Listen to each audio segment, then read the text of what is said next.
3 true scary stories for sleeping. Story 1. I used to think I knew how alone you could feel in the woods.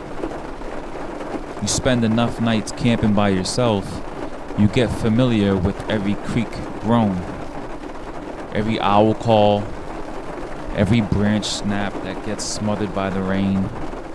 I thought I'd heard it all. But it's the footsteps I can't forget. It was supposed to be a weekend reset. Just me, a borrowed tent, and my old thermos full of cheap gas station coffee.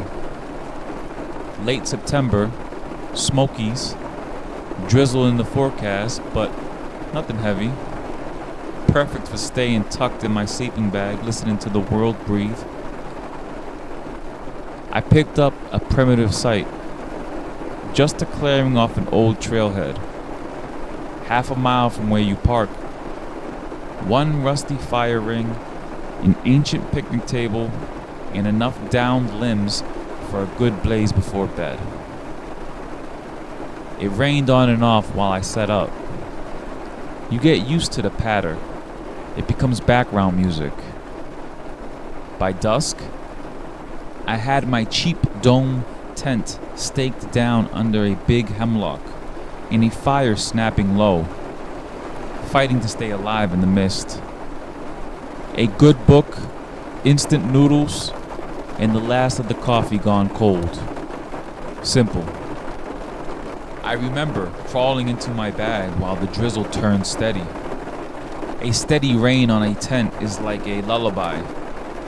You feel wrapped up in it.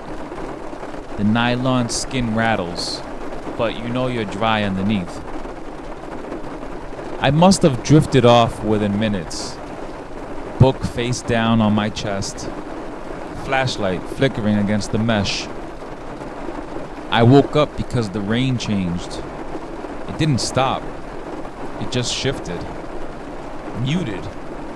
Like something big was standing over the tent, blocking the drizzle that had been drumming overhead all night. You'd think you'd bolt up and go full survival mode.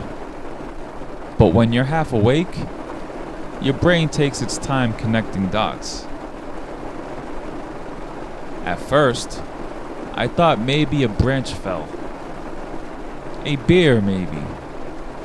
But I'd camped here before and never seen more than a raccoon bold enough to sniff the fire ring for scraps. Then came the steps. Not leaves crackling, just a soft crunch in the wet pine needles. Slow, deliberate. One step, pause. Another step, closer this time. I could feel the vibration of each footfall, just barely.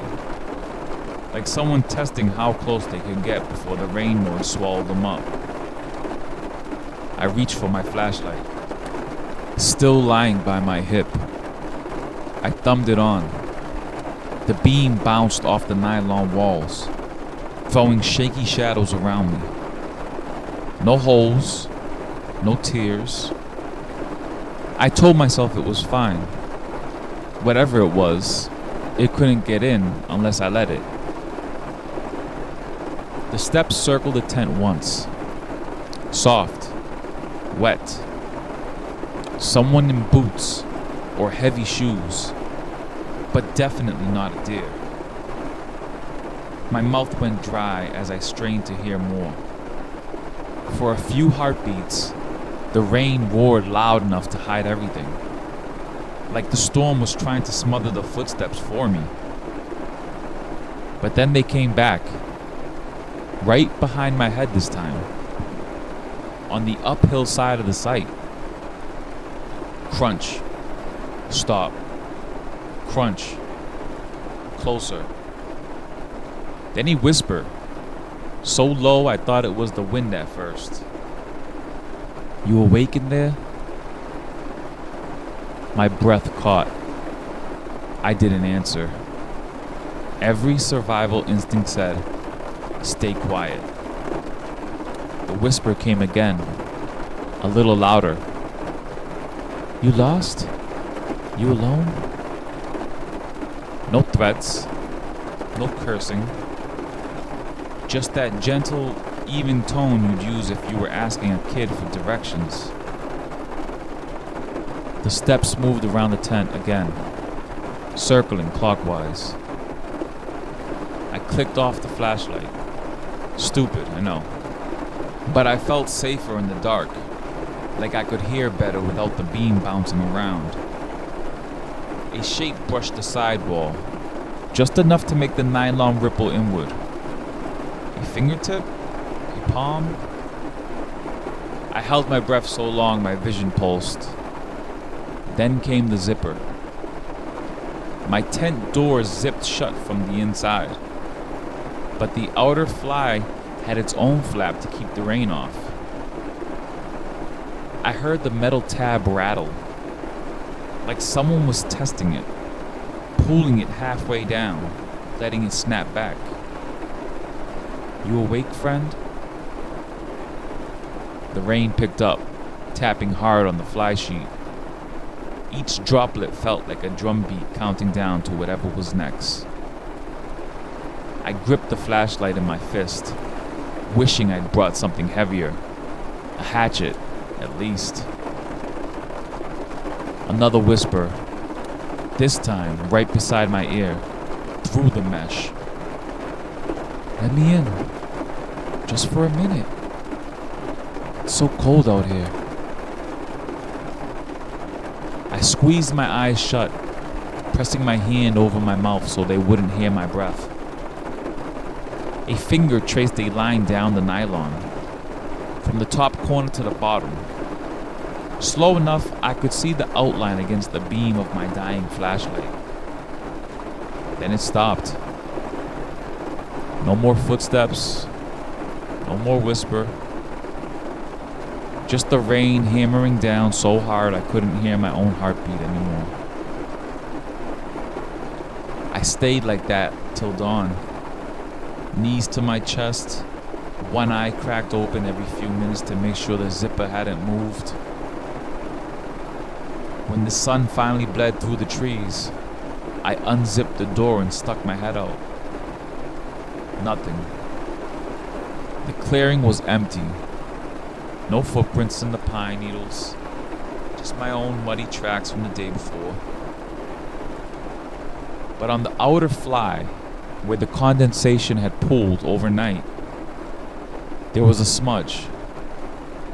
A palm print, bigger than mine, pressed so deep you could see each finger curl where it dragged down.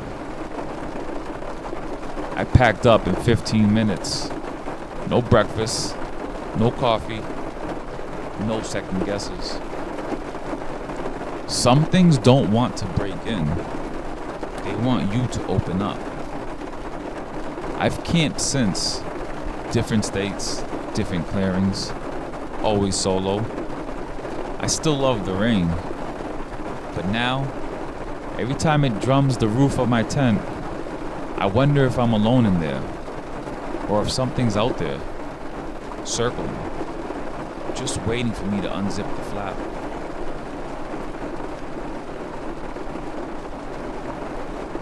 Story 2. If you've ever stayed at a summer camp during the off-season, you know how it feels. Too quiet. The cabins sit empty, paint peeling, screens flapping when the wind cuts through. The fire pits fill with the dead leaves. And the woods get bigger, so big you feel like you're the only warm thing left. It was right after high school. Me and two buddies, Tyler and Mitch, we were broke, bored, and itching for a last camp out before college scattered us. Tyler's uncle knew this guy who looked after an old family camp up in the Adirondacks. It used to be a kids' summer resort. Maybe a dozen cabins, a dusty rec hall, a little lake that smelled like wet pennies when the wind shifted. The season was over by mid-September. No counselors, no families. Just a caretaker who spent most of his time in the battered RV by the main gate. He told us, "You boys can stay a few nights. Just don't break nothing and don't wander past the trails after dark." We laughed. Of course we did. First night, we cracked a 6-pack by the old communal fire pit behind cabin 6. The stars vanished behind a thick blanket of storm clouds by midnight. When the first drops hit the back of my neck, I told the guys we'd better pack it in. Tyler tossed another log on the dying fire. Embers hissed in the drizzle. He had that grin, the one he always got before a stupid idea. "Got the trail cam," he said. Mitch rolled his eyes. "What do you think we'll catch? A bear taking a piss?" Tyler shrugged. "Better than nothing. Place feels dead. Maybe we'll see a deer." We propped the old trail cam against the stump by the rec hall. It blinked its little red light, motion triggered. Rain or shine, if anything moved in that clearing, it'd catch it.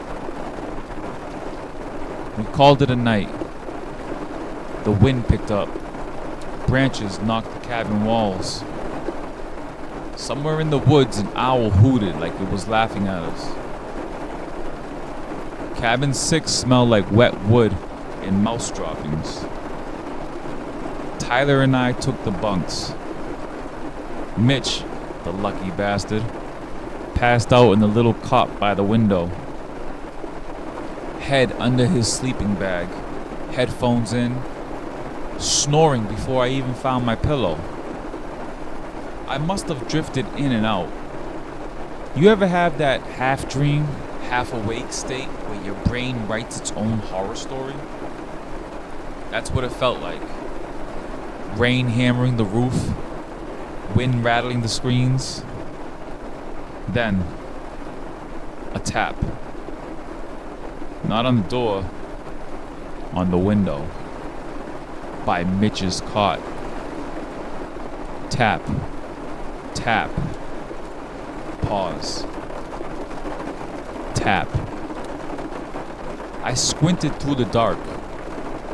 The street light by the rec hall was out. The only glow came from the trail cam's little red eye, blinking steady in the clearing. I pushed up on my elbows. "Mitch, you awake?" "Nothing." He just shifted under his bag. Another tap, but not the same window. This time, it came from the other side, behind the bunks. I sat up fully, heartbeat in my throat. You don't want to wake your friends and look stupid. You tell yourself, probably a branch, maybe a raccoon. But the taps were too rhythmic, too polite. Tap, tap. I reached for my phone. Dead. I'd killed it streaming music earlier. No spare charger. So I just lay there, eyes wide, rain thrumming the roof. Then came the creak. Floorboards outside the cabin door. Heavy enough that I felt it in the mattress springs. I leaned over, pressing my ear to the splintery wall. Nothing but wind. "Mitch," I hissed. No answer. The door handle twitched. Not a full rattle, just enough that the latch scraped in its housing. I caught my reflection in the dusty window above Tyler's bunk. Wide eyes, mouth half open, breath fogging the glass. Then lightning lit up the clearing, just for a second. I saw a shape on the porch. A figure, shoulders hunched, dripping wet. Head tilted like they were listening for me to move. I ducked back, pressing my spine to the wall. The rain smothered every other sound. I could hear Tyler snoring above me, oblivious. Another creak. The boards just outside. A knock. Knuckles on the cabin door. 3 quick raps that felt almost polite. I didn't move. Didn't answer. When the thunder cracked, I risked a peek through the window. The figure was gone. But in that flash, I thought I saw more shapes out there by the rec hall. Not clear, just smears of darker shadows shifting between the trees. The door latch clicked. I swear it did. But when I looked again, it was shut tight. The cheap chain still looped. Then, quiet. No more taps, no more creaks. Just rain, washing everything clean. At first light, Tyler shook me awake. Bro, you gotta see this. He held the trail cam in his fist. The little screen cracked, but still working. We huddled under the eaves by the rec hall, flipping through the frames. Mostly rain static, blurry branches, a raccoon nose pressed too close. Then the last shot. It showed our cabin, half lit by that dying porch bulb. And standing on the porch rail, someone, or something, leaning forward, staring through the window where Mitch's cot sat. The face was half turned, too dark to see details, but the shoulders were soaked, hair clinging to the sides like a mop. It looked hollow. Tyler laughed it off. Probably you messing with us. But my gut knew better. Mitch shrugged. Screw it, let's pack up. We bailed an hour later. Still raining. The old dirt road out barely passable. When we dropped the caretaker's keys at his trailer, he didn't come out.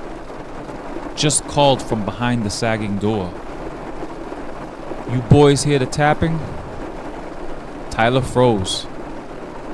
I felt the hair on my arms lift. Caretaker's voice came again. Raspy, casual, like he'd said it 1,000 times. If you ever do, don't answer. Not here. They'd been tapping since before this place was cabins.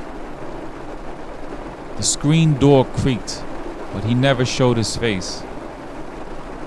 We drove off with rain spitting against the windshield, the clearing shrinking behind us until the trees swallowed the last glimpse of that old rec hall. Every now and then, I dream about that last frame on the trail cam. The figure, dripping wet, leaning against the window glass like it was waiting for me to come outside. If you ever stay at an old camp when the season's done, when the rain washes every footstep away, don't answer the taps. Some doors don't keep anything out. They just keep you in.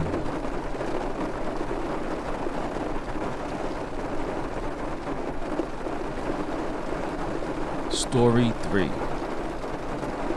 When you buy an old RV to disappear into the woods for a few nights, people tell you it'll make you feel safer than a tent. Metal walls, lockable doors, headlights ready if you need to leave in the middle of the night.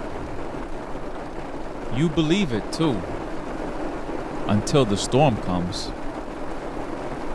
I've driven my 1996 Winnebago up an old forest road in the Cascades. It was late summer, cold enough at night to make you think twice about pitching a tent, but not yet snow season. I'd found this old logging spur, gravel turnout, big pines on 3 sides, no other rigs for miles. I spent the first day hiking fire roads and snapping pictures of mushrooms the size of dinner plates. When dusk rolled in, I cooked a can of soup on my little stove, cracked a cheap beer, and let the sound of rain on the roof put me out like a kid in a rocking cradle. I don't know when I woke up. Sometime after midnight, I'd guess, because inside of the RV was so dark, I could only see the faint blue of my phone charging in the dash. The rain hadn't stopped. If anything, it was louder now. It didn't tap the roof. It drummed, steady and heavy enough that the air inside felt thick with it. Then came the tapping. Different rhythm. A sharper sound than the rain, like fingernails on fiberglass. Tap, tap, tap. It stopped. Then scrape. A dragging sound that made my shoulders hunch like it was raking my spine. I lay there on the pull-out bed, holding my breath, telling myself it was a branch. A pine limb knocked loose maybe. But the tapping started again. This time on the side window by the kitchenette. I forced myself up, shoving the blankets aside. The heater was off now that the power bank was nearly dead. The air inside felt damp, close, like it was pressing me down. I stood in front of the tiny window, squinting through the fogged glass. My breath left a circle I had to wipe with my sleeve. For a second, I saw nothing but my own reflection. Tired eyes, stubble, a black silhouette against the blue dashlight. Then lightning flickered across the clearing, and I saw the smear. A handprint, muddy, streaked down the window.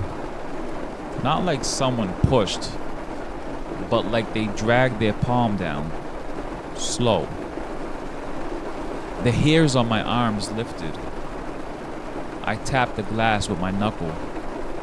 Why? I don't know. To prove it was solid? To scare myself? Nothing. Just the rain. Then came the drag on the roof again. Scratch. Slow. Like someone crawling on their belly across the aluminum shell. I scrambled to the front, flipped the driver's side reading light on, and peered through the windshield. The rain blurred everything. Trees, gravel, my own hood ornament smeared into a watery mess. Then the voice. Hey, you awake in there? I flinched so hard my shoulders smacked the gear shift. I killed the light. It was like a reflex. like the dark would make me disappear. The voice came again, closer to the passenger window now. It's cold. Let me in. No threat in it. Not a snarl. Not a demand. Just polite. Matter of fact. Like a stranger asking for a cigarette. The roof groaned. Scratch.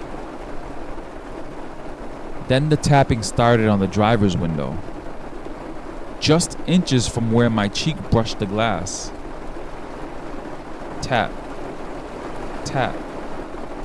Tap. I could see it now. A smear of pale through the rain. A shape.